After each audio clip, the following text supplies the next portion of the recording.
ഇന്നത്തെ കഥയിലേക്ക് സ്വാഗതം. എൻ്റെ പേര് അജിത്ത്. 27 വയസ്സുണ്ട് എനിക്ക്. ബാങ്കിലാണ് ജോലി. 2 വർഷമായി എനിക്ക് ജോലി കിട്ടിയിട്ട്. 3 മാസം മുമ്പാണ് കുടുംബശ്രീക്കാർക്ക് ലോൺ കൊടുക്കാൻ തുടങ്ങിയത്. അന്നു മുതലാണ് എൻ്റെ രാജയോഗം തുടങ്ങിയത്. ലോണിന് വേണ്ടി പലരും എന്നെ കോണ്ടാക്ട് ചെയ്യുവാൻ തുടങ്ങി. അങ്ങനെ ബീനയെ പരിചയപ്പെട്ടു. ബീന ചേച്ചിക്ക് ഒരു ലോൺ വേണം.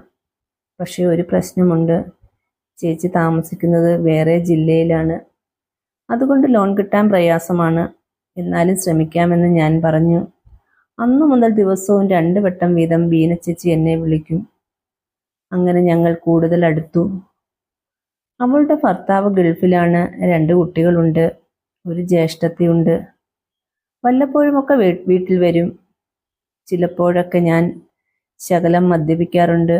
ഒരു ദിവസം മദ്യം തലയ്ക്ക് പിടിച്ചപ്പോൾ എനിക്ക് ബീന ചേച്ചിയെ ഒന്ന് വിളിക്കണമെന്ന് തോന്നി. വിളിച്ച ഉടനെ തന്നെ അവൾ ഫോൺ എടുത്തു. ഞാൻ പറഞ്ഞു, എനിക്ക് ചേച്ചിയെ ഒന്ന് കാണണം. എന്തു പറ്റി? അവൾ ചോദിച്ചു. ഒരു കാര്യമുണ്ട്, അത് നേരിട്ട് പറയാനാണ്. ഞാൻ പറഞ്ഞു, ഞാൻ വീട്ടിലുണ്ട്, പോരെ? അറിയാവുന്ന സ്ഥലമായതിനാൽ ഞാൻ പെട്ടെന്ന് അവിടെ എത്തി. വീട്ടിൽ ചെന്ന് കോളിംഗ് ബെൽ അടിച്ചു. അതിൽ തുറന്നു വന്ന ബീന ചേച്ചിയെ കണ്ട് ഞാൻ ഞെട്ടി. ഒരു ആറ്റൻ ചരക്ക് തന്നെ ചേച്ചി. പ്രായം ഒരു 35 വരും. വെളുത്ത് തടിച്ച ശരീരം. ഷെയ്പ്പുള്ള ആ ശരീരം ആര് കണ്ടാലും ഒന്ന് നോക്കും. കയറി ഇരിക്കാൻ പറഞ്ഞു. ഞാൻ കയറി അകത്തിരുന്നു. എനിക്ക് കുടിക്കാൻ ചായ കൊണ്ടുവന്നു. സംസാരിച്ചു കൊണ്ടിരിക്കുമ്പോഴും എൻ്റെ നോട്ടം നൈറ്റിക്ക് പുറത്ത് തള്ളി നിൽക്കുന്ന ആ 2 കരിക്കിലും വിരിഞ്ഞു നിൽക്കുന്ന നിതംബത്തിലുമായിരുന്നു. അന്ന് മനസ്സില്ലാ മനസ്സോടെയാണ് ഞാൻ അവിടെ നിന്നും ഇറങ്ങിയത്. പോന്നെങ്കിലും മനസ്സ് മുഴുവൻ അവളുടെ ഫ്രണ്ടും ബൈക്കുമൊക്കെ ആയിരുന്നു. അങ്ങനെ പെട്ടെന്ന് തന്നെ അവളുടെ ലോൺ ശരിയാക്കി കൊടുത്തു. അവൾ ഒരുപാട് നന്ദി പറഞ്ഞു. ലോൺ സൈൻ ചെയ്ത ദിവസം രാത്രി ഞാൻ അവളെ വിളിച്ചു. ഫോൺ എടുക്കുന്നില്ല. പിന്നീടുള്ള ദിവസങ്ങളിലും അവൾ ഫോൺ എടുക്കുന്നില്ല. അവൾ ലോൺ എടുക്കാൻ വേണ്ടി എന്നെ വിളിച്ചതാണ് എന്ന് എനിക്ക് മനസ്സിലായി. ഒരു ദിവസം ഞാൻ അവളുടെ വീട്ടിൽ ചെന്നു. കുട്ടികൾ സ്കൂളിൽ പോയി. പിന്നെ അവിടെ ആരും ഉണ്ടാകില്ലെന്ന് എനിക്കറിയാം. ഞാൻ ബെല്ലടിച്ചു. അവൾ വന്ന് വാതിൽ തുറന്നു. ഒന്നും പറയാതെ തന്നെ ഞാൻ അകത്ത് കയറിയിരുന്നു.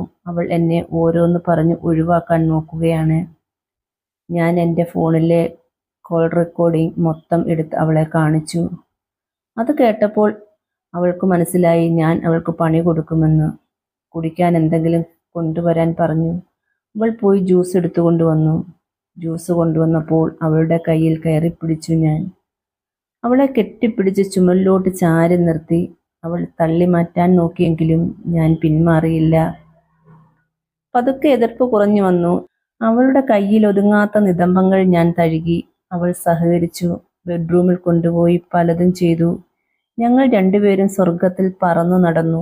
അതോടെ അവസാനിച്ചു എന്നാണ് ഞാൻ വിചാരിച്ചത്. പക്ഷെ ഒരാഴ്ച കഴിഞ്ഞ് അവൾ എന്നെ വീണ്ടും വിളിച്ചു. വീട്ടിലേക്ക് ചൊല്ലാൻ പറഞ്ഞു. ഞാൻ മനസ്സുകൊണ്ട് സന്തോഷിച്ചു. ഞാൻ എത്ര ഭാഗ്യവാനാണ്. ഇത്രയും അടിപൊളി ഒരു ചരക്കിനെ എനിക്ക് മാത്രം സ്വന്തമായല്ലോ.